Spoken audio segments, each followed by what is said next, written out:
Коронавирус башталгандан бери эле мен кайта жазып келатам. Бул коронавирустун эң башкы талабы адамдын жеке жоопкерчилиги экен депчи. Ошол жеке жоопкерчиликтеги жана мен айткан 5 эреже экен. 5 эреже мындай айтканда көп деле өтө оор эреже эмес. Ал жерде кыйынчылык жок аны сакташкачы. Материалдык тилчилик болбойсуң.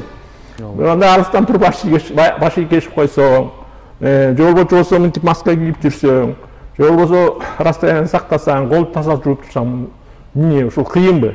Мисалы мына дүйнөдө өзүңүздөр билесиздер, Японияда бул аз жайылды да. Анан жеңил чыгып кетишти. Анткени булардын япондордун илгертен келеткен традициясы кол учурашпайт, алыстан эле башы кешип коюшат мынтип. Бул дагы жеңилдик берди. Анан алар тартипке көнгөн эле экен, маска кий десе баары маска кийди. Расстоянияны карма десе расстоянияны кармашты. Тазалык бул япондор үчүн башынан илгертен келаткан нерсе. Алар күнүгө 3-4 жолу душка түшүшөт экен да.